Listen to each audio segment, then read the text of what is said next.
Imran Khan captained Pakistan to victory in the Cricket World Cup in 1992. When he bowled his last cricket ball, he made his final runs. One of the world's best-known sportsmen retired to devote his time to social work. But politics came calling. Always a vocal critic of endemic corruption, Khan founded the party Pakistan Tehreek-e-Insaf in 1996. PTI's promise was to ensure justice for all. As party chairman, Khan won his first seat in the National Assembly in 2002. 6 years later, his popularity soared when he boycotted the election in principled stand against corruption. To the surprise of the political establishment in the capital Islamabad, hundreds of thousands of supporters rallied in Lahore and Karachi in 2011. After several political victories, his campaign appealing to the younger generation succeeded, with the promise of creating a corruption-free new Pakistan. Khan was sworn into office as the country's 22nd Prime Minister in August 2018. So, 2 years on, how's the fight against corruption going? How is he coping with the geopolitical changes? Has he turned the economy around? What about human rights and media freedom? And how he's managing Pakistan's response to the COVID-19 pandemic? Some of the questions we put forward as the Prime Minister of Pakistan, Imran Khan, talks to Al Jazeera.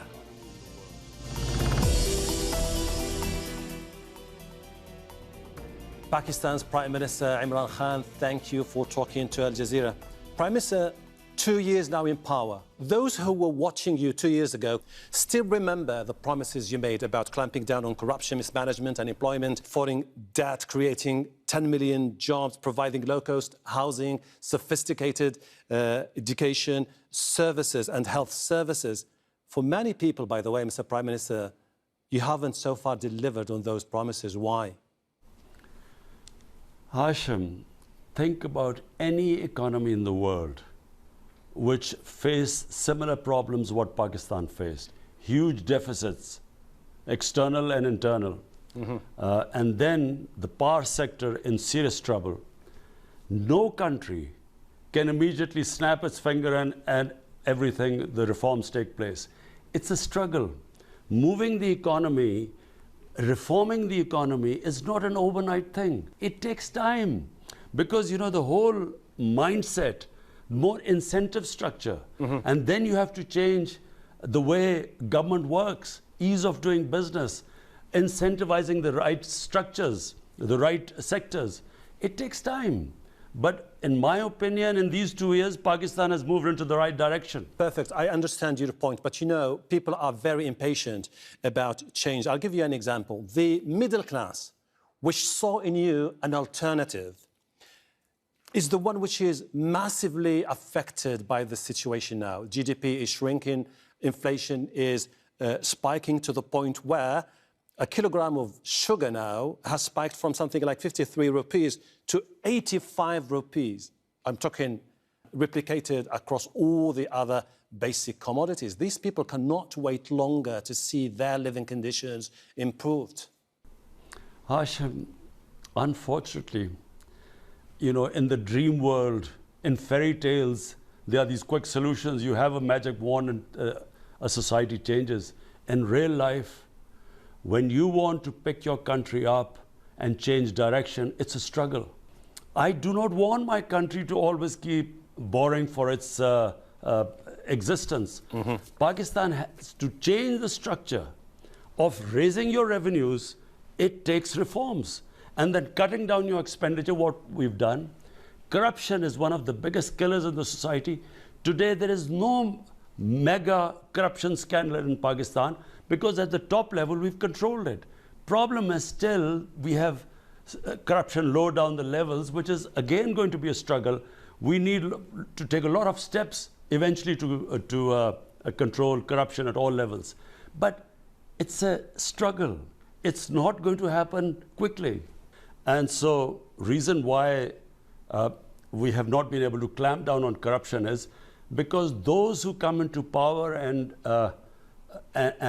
make money, using the power to make money, have never been held accountable. And so this is the first time in our history that the powerful are being held accountable. Let's move on to COVID-19. The whole world, not only Pakistan, are grappling with the fallout from this pandemic. From June, when people were thinking that this could be a nightmare scenario for Pakistan, to now, where the number of infections seems to be falling down. What happened in between, Mr. Prime Minister? In Pakistan, we made probably the best decision, very difficult decision. We decided not to have the sort of lockdown that was in Europe or that was in Wuhan in China.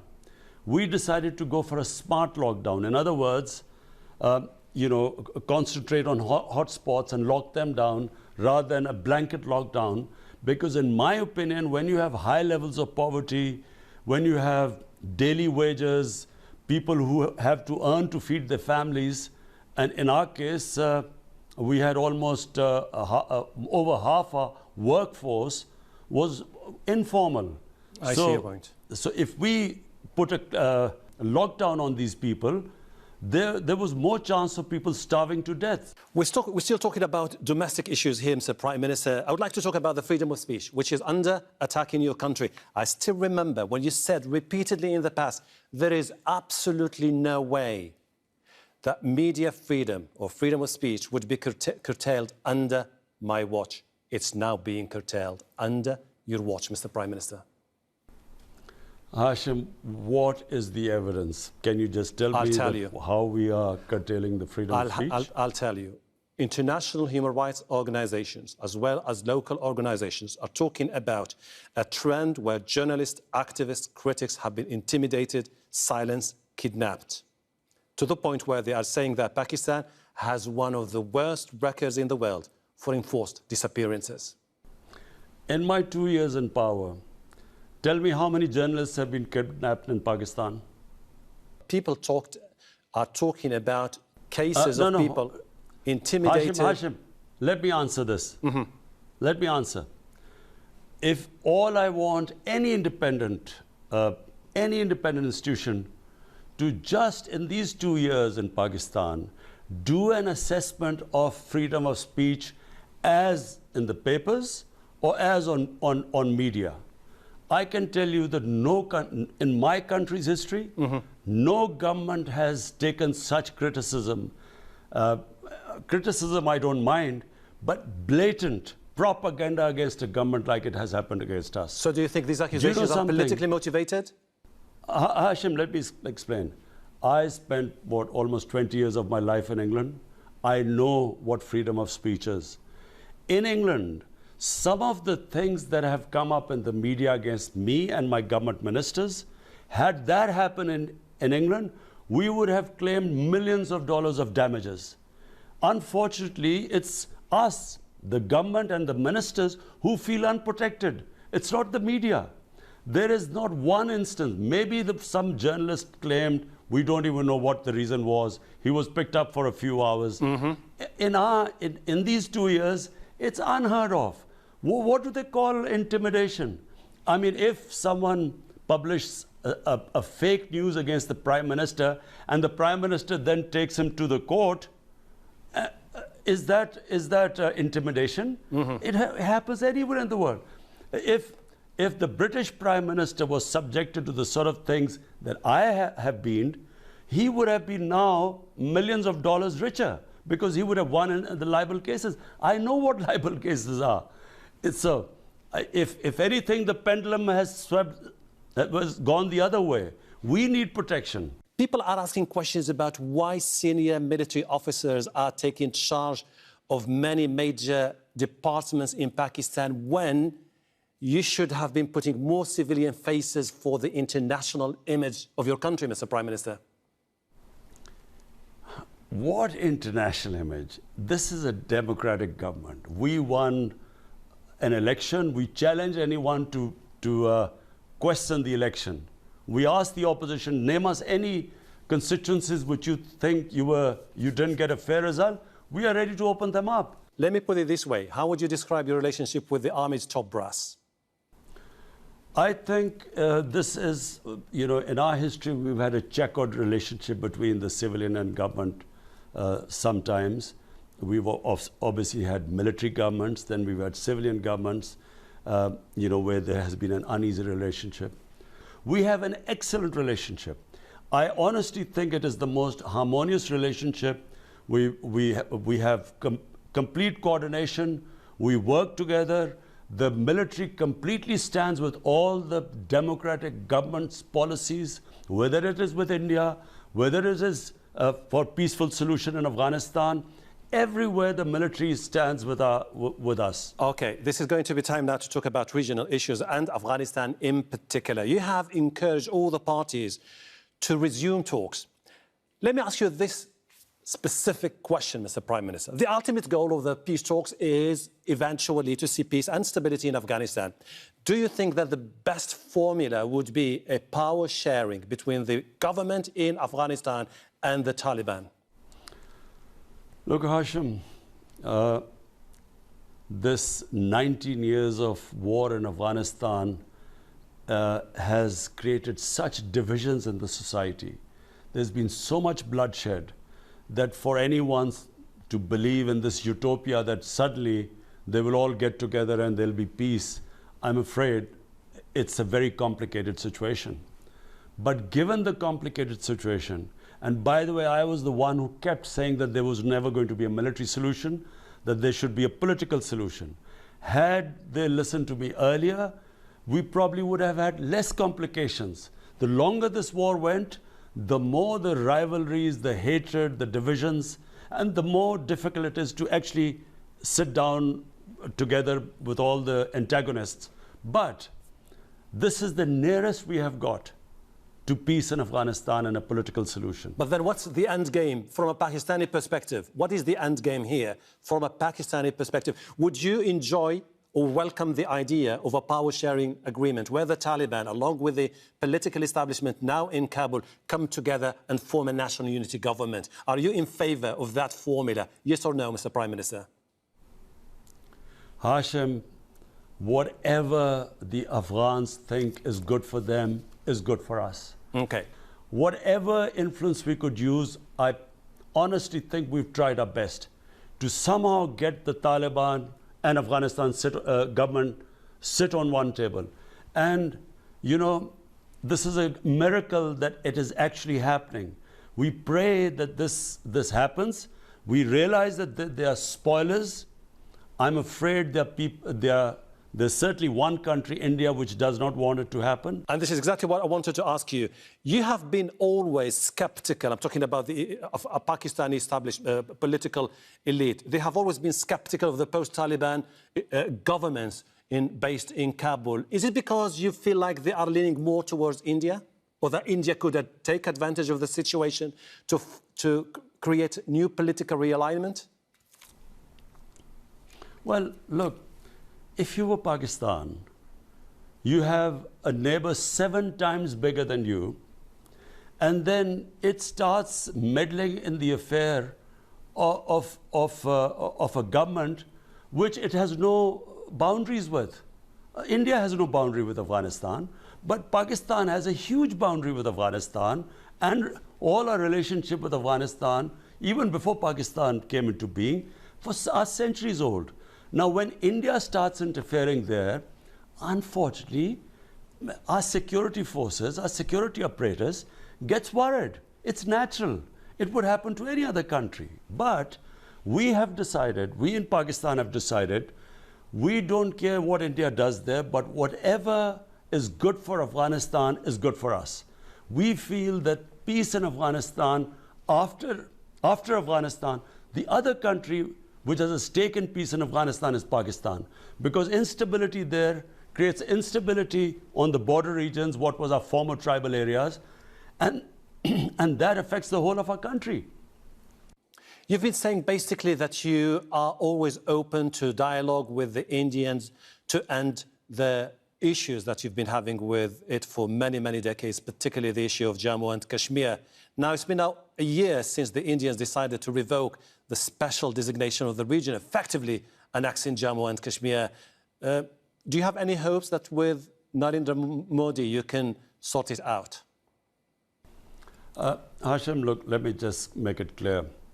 I do not believe in military solutions. I have never believed in military solutions. The moment I became the Prime Minister, I extended a hand of friendship to India.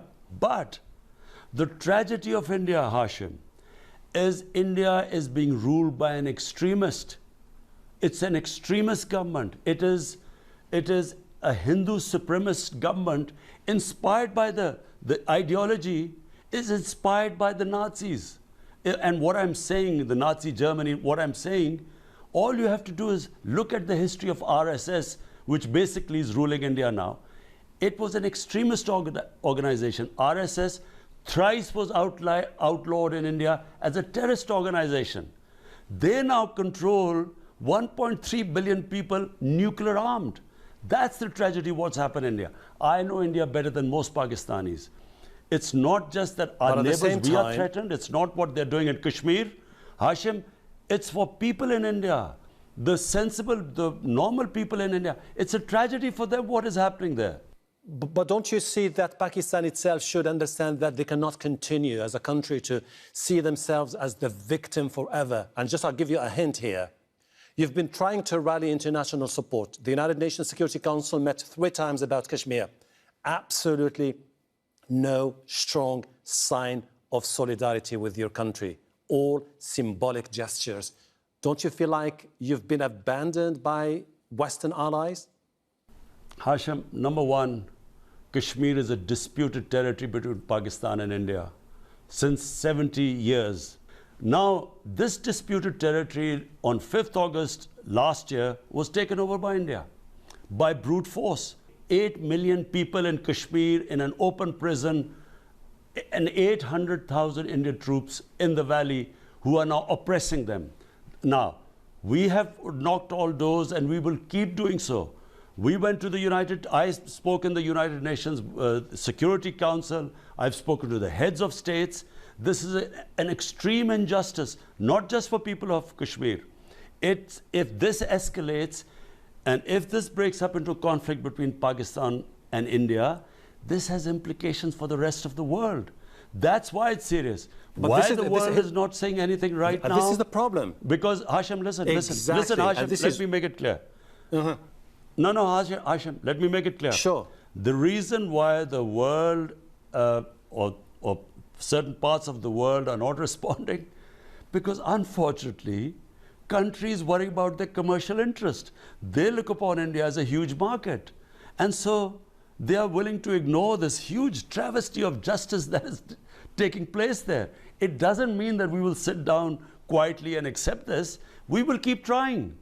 I understand your anger and understand your frustration. Is it the reason why your foreign minister delivered an unprecedented sharp rebuke of the Organization of the Islamic Countries about Kashmir in particular, to the point where the Saudis were really, really angry about what your foreign minister said? Hashim, first of all, it's not frustration. I believe that countries struggle. Yes, we wanted OIC to take a more front role in this whole thing. Yes, we did. But let me make it clear. Saudi Arabia will always be a friend of Pakistan. But yes, we want OIC to take a bigger role in this whole thing. You've been definitely following the news recently, and you've seen the declaration of normalization of ties between the United Arab Emirates and Israel, which the Americans said is a breakthrough in the region, and they're looking forward to see many Arab and Muslim nations follow through. What's your take as Prime Minister of Pakistan? Any one-sided settlement which is going to be imposed on the Palestinians is not going to work, because the issue will never get resolved. And you know, Israel is in a very strong position right now, probably the strongest it's ever been. It's backed by the United States. But Israel too must recognize this, that if they do not allow Palestinians to have a just settlement, a viable state, this issue is not going to die down. Even if some countries recognize Israel, it's not going to die down. It will just keep festering. It's in Israel's interest that there should be a just settlement. China, where does the economic corridor stand now? We're talking about an unprecedented mammoth project estimated at something like $62 billion. Many are hoping this is something that could change the face of your country. You've been skeptical about some aspects of it. You wanted to renegotiate some aspects of the deal with the Chinese. Has that been reworked with the Chinese counterpart? I don't know whether you've come up with these ideas about not being happy or trying to renegotiate. We have, China. You said that yourself You said that yourself when you were campaigning 2 years ago about the economic corridor and that you want... Not true. Not true. This is not true. Look, our relationship with China is better than ever before. For us, the way we look at it from Pakistan, our economic future is now linked to China. China is growing at a faster pace than probably any other country. And Pakistan, can really benefit from the way China has developed, the way it has lifted people out of poverty. When you say China is our future, are you hinting that you are resetting ties with the United States of America, which has been your ally in the 80s and the 90s, and which has always been critical of the deal with China, saying that it could just put you in a debt trap? Why does it have to be either or? Pakistan doesn't have to be any camp. Every country looks to its own interests. What is best for people of Pakistan? Why can't we have good relationship with everyone? We probably have the best relationship with the United States right now because we are partners in peace in Afghanistan. We did not have such a good relationship a few years back. We have a very good relationship right now. And I do not see why it's either China or the United States. Mr. Prime Minister, this is going to be my last question to you. If you remember those who voted for you, those who had faith in you, those who saw you as an outsider, not affiliated with the traditional political dynasties of Pakistan, those who had genuine hope that Pakistan tomorrow will look different, modernized, transparent, efficient in terms of economy, and moving forward, departing from the past. Your country, unfortunately, till now, and its political elite in particular, is trapped in a past mindset. And you must agree with me that you have this very small window to change the country. Otherwise, it's going to be too late. Do you have that feeling? Are you concerned about that potential? What are you going to tell the people who are going to vote for you in 2 years from now? Hashim, I don't look upon Pakistan like the way you're saying you have a small window. I think Pakistan is a country of tremendous potential. The biggest change in Pakistan, if you want to know what is the change in Pakistan, it's the first time in Pakistan we are changing it from an elitist system. Pakistan has what we call elite capture. Unfortunately, Pakistan, the rich kept getting richer and the poor getting poorer. We have changed this whole thing. All our policies, whether it is the construction policy, whether it is the education policy, all our economic policies are aimed at raising people out of poverty. The difference between Pakistan of now and before, our main concentration are the people of Pakistan. Policies aimed at giving them justice, giving them education, a health system. First time we've got health insurance in Pakistan so that the poor people have health insurance. They can not worry about the cost of treatment. These are new changes in Pakistan. One education system, core syllabus, which from next year starts, we had 3-tier systems. So we're changing the way Pakistan will grow. Imran Khan, Prime Minister of Pakistan, I really appreciate your time. Thank you, and thank you for talking to Al Jazeera.